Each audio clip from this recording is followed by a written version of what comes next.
दोस्तों, अगर मैं पूछूं आपसे कि आप अगर सेल्स लाइन में हैं और अगले महीने के यानी आज 28-29 तारीख है, इस महीने की आप क्लोजिंग करने में बिजी हैं और अगला महीना जो है 2 दिन बाद ही स्टार्ट होने वाला है, तो अगले महीने की जो टारगेट है उसको कैसे पूरा करेंगे और जो अपनी टेरिटरी है उसमें क्या चीजें आपको करनी है, जितना भी होता है आपका काम वो कैसे करेंगे। तो सबसे पहले हमारे जो दिमाग में बात आती है अगले महीने को लेके, जो पहले से ही केयरफुल होते हैं वो क्या करते हैं कि अगले महीने की जो तैयारी है वो 1 तारीख से ही स्टार्ट कर लेते हैं। आपने ये सुना होगा, स्मार्ट वर्क जो करता है और हार्ड वर्क जो करता है उसमें क्या अंतर होता है। इस जगह पे देखो, जो हार्ड वर्क करता है वो क्या करेगा, इस महीने उसने जैसे तैसे टारगेट पूरा किया। अब उसके दिमाग में चल रहा होगा कि मैं महीने की शुरुआत में से ही अगर दुकानदारों से सेकेंडरी करने लगूं और डिस्ट्रीब्यूटर से प्राइमरी करवाने लगूं, पहले दिन से ही अगर लग जाऊंगा तो महीने के लास्ट में मेरा जो टारगेट है वो 100% पूरा हो जाएगा या उससे ज्यादा ही हो जाएगा, यानी महीने के लास्ट में मुझे ज्यादा मेहनत नहीं करनी पड़ेगी। और एक होता है स्मार्ट वर्कर। तो पहले हार्ड वर्कर बताते हैं कि वो पूरे महीने मेहनत करता है, ठीक है। अगर आपका जो टारगेट है वो 20 तारीख को ही पूरा होने वाला होगा, तो क्या आपको लगता है कि आपका मैनेजर या आपकी जो कंपनी है वो 10 दिन आपको फ्री रहने देगी? उस 10 दिन में भी आपको पूरी मेहनत करनी पड़ेगी, चाहे आपका टारगेट 125% या 150% या 120, 106, 111 कुछ भी चला जाए। तो इसका मतलब यह हो कि आपने पूरे महीने मेहनत करी, लेकिन इस मेहनत के चक्कर में हम भूल जाते हैं कि स्मार्ट वर्कर कैसे काम करता है। देखो, स्मार्ट वर्कर कैसे काम करता है, वो हार्ड वर्क नहीं करता, थोड़ा सा हार्ड वर्क करता है, थोड़ा सा स्मार्ट वर्क करता है और अपना दिमाग लगाता है और इस तरह से वो टारगेट पूरा करता है। तो इसमें आती कौन कौन सी चीजें, आखिर ऐसी क्या क्या चीजें होती हैं। आपके पास होते हैं 1 तारीख से लेकर 30 तारीख, 30 दिन होते हैं, उसमें से आप 4 संडे छुट्टियां निकाल दीजिए, ठीक है। और मैं नहीं चाहूंगा कि कोई भी हार्ड वर्कर है या स्मार्ट वर्कर है या कुछ भी है वो छुट्टी के दिन काम करे या बॉस काम कराए, मैं बिल्कुल नहीं चाहता। तो 4 दिन निकाल देंगे, आपके पास बचे 26 दिन। 26 दिन में से एक दिन आप निकाल दीजिए, बाई चांस आप लेट हो गए, नहीं आए, कोई अर्जेंट काम पड़ गया, तो कुल मिला के आपके पास 25 दिन काम करने के बचते हैं। अब जो स्मार्ट वर्कर होता है उसके पास कई तरीके के काम होते हैं, वो कई तरीके से मार्केट में प्लान करके चलता है कि मुझे इस महीने 4 से 5 नए रिटेलर्स, अच्छे खासे अच्छे वाले नए रिटेलर्स जोड़ने हैं, जो मुझसे माल नहीं लेते, कहीं और से लेते हैं, उनको मुझे जोड़ना है अपनी टेरिटरी में। 5 कम से कम होलसेलर जो मुझसे नहीं लेते हैं, मेरी टेरिटरी में है, छोटे हैं, बड़े हैं, जिनके पास मैं नहीं जाता, डिस्ट्रीब्यूटर नहीं पहुंचता, उनको मुझे माल देना है, उनको अपने डिस्ट्रीब्यूटर से जोड़ना है, उनको 50-50, 60-60 हजार का माल देना है, या जो भी आपका टारगेट है उसी अकॉर्डिंग उनको माल देना है। तो 2 काम हो गए इंपॉर्टेंट। तीसरा जो काम है वो है डेटा का। कंप्यूटर में डेटा मुझे फिट करना है, या मुझे अच्छी सी अपनी पूरी सेल्स, जितने भी रिटेलर्स हैं उनके मोबाइल नंबर कलेक्ट करने हैं, चीजें उनकी बनानी है, एक लिस्ट बनानी है, कौन क्या लेता है, ए कैटेगरी कौन है, बी कैटेगरी कौन है, सी कैटेगरी कौन है। ये 3 जो काम है ये तो अपने हो गए, उसके अलावा सेकेंडरी और प्राइमरी हमारा काम है। तो इतने काम हो गए स्मार्ट वर्कर के। इसके अलावा कंपनी की जो मार्केटिंग टीम है, कंपनी की जो दूसरी टीम है ऊंचे लेवल पे बैठी है, वो भी आपको कुछ कार्य दे सकती है कि इसका स्कीम क्या चल रही है, आप हमें ढूंढ के बताओ, या हमें ए कैटेगरी के रिटेलर्स आपके कौन कौन से, जल्दी से फटाफट लिस्ट बना के भेजो विथ मोबाइल नंबर, क्योंकि हम उनको मैसेज भेजेंगे।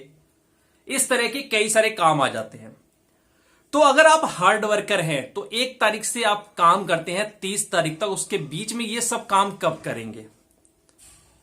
जाहिर सी बात है, ये सब जब काम करेंगे उस दिन मार्केट होगी कम, सेकेंडरी होगी कम, प्राइमरी होगी कम या नहीं भी हो सकती।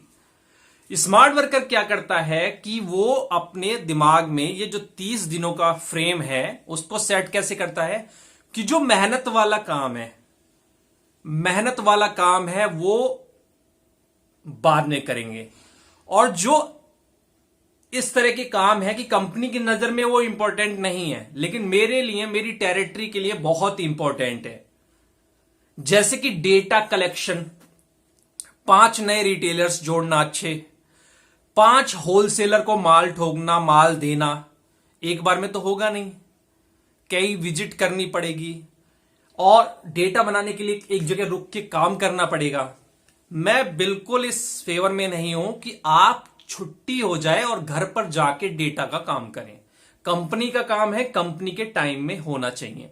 यही जो अच्छे सीनियर होते हैं, वो भी अच्छे लीडर होते हैं, वो भी यही कहते हैं कि घर पर कंपनी का काम मत ले जाओ, घर पर घर का काम करो, कंपनी में कंपनी का काम करो। तो वो क्या करेगा, सबसे पहले डेटा वाली लिस्ट, जो 1-2 तारीख से बैठेगा, डेटा वाली लिस्ट बनाएगा, अपना एक्सपेंस बनाएगा, जो भी चीजें हैं वो फाइनल क्लेम है वो सब बना के 1 से 5 के बीच में भेजेगा। और उस बीच में सेकेंडरी मार्केट भी होगी, थोड़ी थोड़ी होगी, सारी चीजें, मतलब बहुत ज्यादा ऑर्डर जनरेट नहीं होगा, लेकिन सारी चीजें होगी। तो वो ये 2 काम करेगा। इसी बीच में नए रिटेलर नए होलसेलर से मिलेगा। उसके बाद वो अपनी टेरिटरी में काम करना स्टार्ट करेगा 6-7 तारीख से। इस तरह से डिवाइड करते करते जो आसान काम है उसको पहले निपटाएगा, क्योंकि 15 तारीख जैसे ही महीने की आएगी, फिर जितने भी इंपॉर्टेंट काम होते हैं आपकी टेरिटरी के लिए, सीनियर वो सब भूल जाता है। ऊपर से केवल डंडा होता है कि प्राइमरी कराओ, सेकेंडरी कराओ, सेकेंडरी करके दो और प्राइमरी कराओ, ऊपर से डंडा हो जाता है। अब उस डंडे में ये जो छोटे मोटे काम होते हैं, जो बैठ के हो सकते हैं या कई विजिट पे कई लोगों से मिलने जाना है, मीटिंग वाले काम होते हैं, ये सब धाराशायी हो जाते हैं।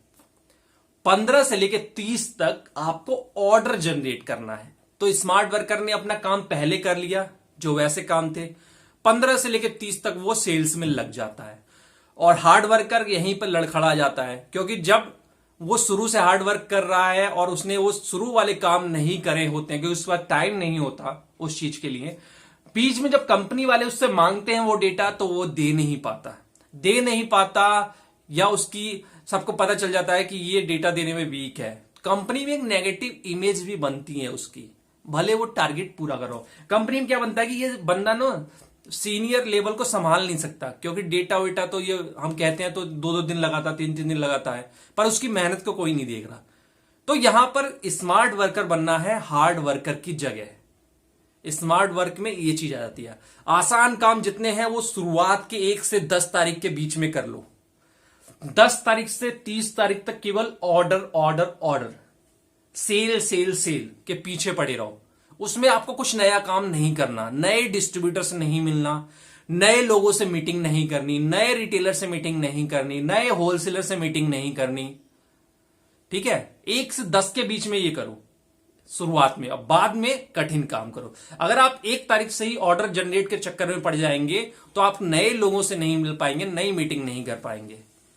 ये होता है जो स्मार्ट लोग होते हैं उनकी स्ट्रेटेजी होती है। जो बॉस होता है वो तो आपको फोन घुमाता रहता है 1 तारीख से ही, लेकिन वो 1 से 10 के बीच में इसी तरह के स्मार्ट वर्क करता है और 10 के बाद से वो आपके साथ आ जाता है। कभी कभी 7 तारीख के बाद से 5 तारीख के बाद से वो आपके साथ मीटिंग में हो जाता है, आपके साथ टूर पे होता है। तो आप उस समय ये एक्स्ट्रा नए लोगों से मीटिंग वाले ये चीजें वो चीजें नहीं कर पाएंगे। ये बिल्कुल सत्य बात मैं बता रहा हूं आपको।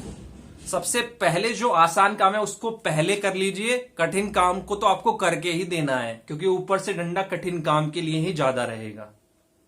तो इस तरह से आपका समय जो है टाइम मैनेज हो जाएगा। इसी को कहते हैं स्मार्ट टाइम मैनेजमेंट। घर पे कोई काम नहीं करना, डेटा का चाहे किसी चीज का। कंपनी हावर में काम करने का मार्केट में आपको पैसा देती है।